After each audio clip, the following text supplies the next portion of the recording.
সমস্যাগুলোকে তারা নিরসন করবে। এই ভোটের এক ধরনের সমস্যা আছে কৃষি। আপনাদের এখানে জীবিকা কি? হ্যাঁ, কৃষক আপনারা দর্জি আর কৃষক। তো এখানে এক সমস্যা, বারাসাত শহরে এক সমস্যা, বিভিন্ন সমস্যা আছে। এই সমস্যাগুলো কি করবেন এমপি মহাশয়া? তার কাজ ছিল এইগুলো সমাধানের জন্য দেশ যারা পরিচালনা করছে তাদেরকে জানিয়ে দেওয়া। এবার সমাধান করার দায়িত্ব কার? যারা দেশ পরিচালনা করছে। কিন্তু অপদার্থ ইনি দিনবারের এমপি হয়ে পার্লামেন্টে গিয়ে বললেন না যে আমি বারাসাত লোকসভা থেকে এসেছি। বারাসাত লোকসভার মধ্যে এই অংশের মানুষ তারা সেলাই কাজের সাথে যুক্ত, দর্জি শিল্পের সাথে যুক্ত। তাদের রুজি রুটি আজ থেকে 5-7 বছর আগে, 10 বছর আগে সপ্তাহে গেলে 4-5 হাজার টাকা হাসি খুশিতে তারা ইনকাম করে ফেলতে পারতো। আজকে দিনে দাঁড়িয়ে মেয়ের লোক বেশি হচ্ছে, সপ্তাহে মাত্র 2,500 টাকা ইনকাম করছে। ভারত সরকারকে বলতো যে পলিসি আনা দরকার, কিন্তু দুঃখের বিষয় এই দর্জি শ্রমিকদের ভোটগুলো পেতে খুব ভালো লাগে। দর্জি শ্রমিকদের দুর্দশার কথা পার্লামেন্টে বলে না। কারণ কি? কারণ দর্জি শ্রমিকদের দুর্দশা হবে আর শুধুমাত্র দর্জি শ্রমিকদের মায়েদের হাতে 1000 টাকা তুলে দিয়ে বলবে বিশাল করে ফেলছি। এই জন্য আপনারা যদি চান এই দর্জি ভাইদের দুর্দশাটা বোঝা দরকার। এই দর্জি ভাইদের হয়ে দেশের যেখানে আইন তৈরি হচ্ছে সেখানে বলা দরকার। তাহলে আমি আপনাদের বলি, আপনাদের মঙ্গলবার ভোট আগামী জুন মাসের 1 তারিখে ইভিএম মেশিনে খাম চিহ্নে ভোট দিয়ে পার্লামেন্টে পাঠান। পার্লামেন্টে গিয়ে তাপস বাবু এই দর্জি শ্রমিকদের কথা বলবে।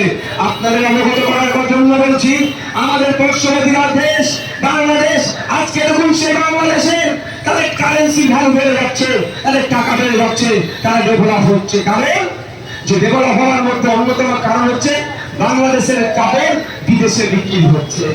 তাই আপনাদের বলবো, আপনারা যদি চান আমাদের তাপস বাবুকে পার্লামেন্টে পাঠালে তাপস বাবুদের সমস্যাগুলোর কথাগুলো তুলে ধরবে, সেই সমস্যার কথাগুলো তুলতে আপনাদের দর্জি শ্রমিকদের কথা তুলে ধরবে, দর্জি শ্রমিকদের কথা বলবে, পার্লামেন্টে গিয়ে আপনাদের কথা বলবে, আপনাদের দুঃখের কথা বলবে।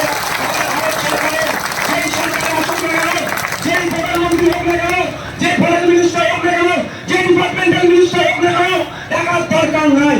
স্পিকার স্যার, ডেপুটি স্পিকার স্যারের মাধ্যমে সংসদ ভবনে দাঁড়িয়ে, সংসদ ভবনে দাঁড়িয়ে একজন সাংসদ হয়ে তার নির্বাচনী ক্ষেত্রে দর্জি শ্রমিকদের দুর্দশার কথা বলবে, সেখানে পলিসি আনতে বলবে, নতুন পলিসি অ্যামেন্ডমেন্ট করতে বলবে, পলিসি সংশোধন করতে বলবে।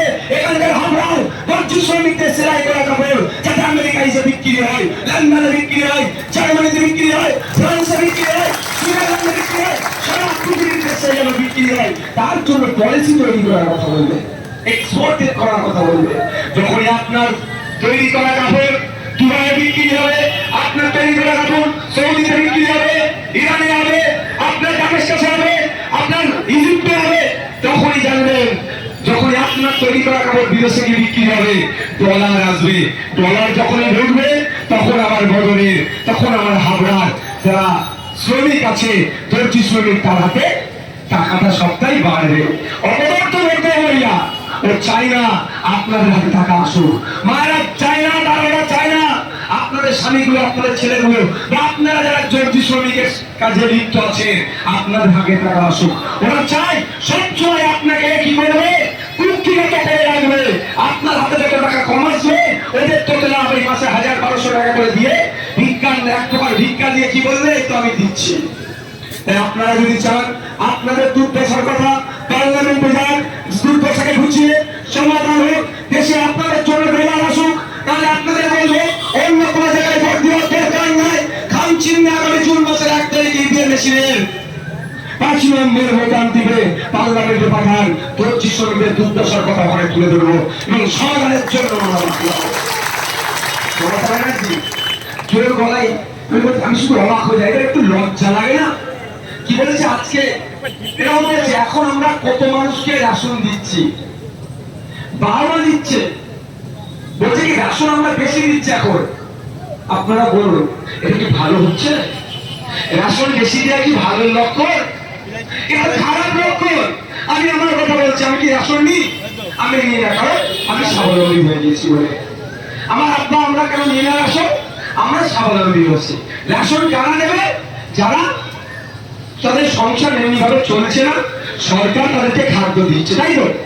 তাহলে এখন বলছে বেড়ে গেছে, তাহলে মমতা ব্যানার্জি স্বীকার করে নিল তার আমলে রাজ্যের দুর্দশা, রাজ্যের অর্থনৈতিক অবস্থা তলানিতে চলে যাচ্ছে। যেটা বিগত সরকারের আমলে হয়তো যে পরিমাণ ছিল না, এখন তার বেকারত্ব সংখ্যা বেড়ে যাচ্ছে, মানুষের হাতে কাজ নাই, মানুষের হাতে টাকা নাই, সেই জন্য তাহলে এখন তাদেরকে কি করতে হচ্ছে? সরকারি রেশন নিতে হচ্ছে। অথচ এরা এটা জোর গলায় বলছে, তাই আপনারা বলবো জানেন না, আপনারা আমাদেরকে যদি আগামী দিনে সরকার পরিচালনার দায়িত্ব নেন, এখানে ভগবানের জমি থেকে দাঁড়িয়ে ভগবানের মাটি থেকে দাঁড়িয়ে আপনারা বলে যাচ্ছি, আগামী দিনে যদি আমরা সরকারে আসি, যদি ক্ষমতা দেন আমাদের হাতে, আমরা এই হাজার মানুষের ভিক্ষার নামে মাকে আমরা অপমান করবো না, মা মেরামত করবে, মা মজদুরি করবে, মা মায়ের বাড়ির কাছে এলাকা থেকে মাছ খেয়ে ৫-৭ হাজার টাকা ইনকাম করে কাজ করেছে আমরা মান করবো। ১০০০ টাকা দিচ্ছে, ১২০০ টাকা দিচ্ছে, বলছি স্কুলের টিচার নেই কেন? বলছে লক্ষ্মীর ভান্ডার দিচ্ছি। তুমি চাকরি চুরি করলে কেন? বলছে লক্ষ্মীর ভান্ডার দিচ্ছি। তুমি রেশন চুরি করলে কেন? বলছে লক্ষ্মীর ভান্ডার দিচ্ছি। তুমি বাচ্চাদের মিড ডে মিল চুরি করলে কেন? বলছে লক্ষ্মীর ভান্ডার দিচ্ছি। যা করছে আর মাকে নিয়ে এসে সামনে দাঁড় করিয়ে দিচ্ছে। এইখানে রেশন চুরি লেখা হবে, জেলের ভাত খাচ্ছে এরা।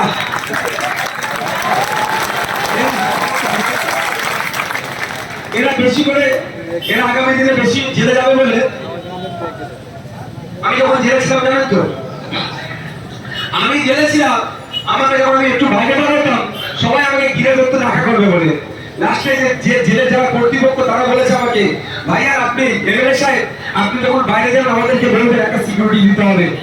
আর ওদের পার্থ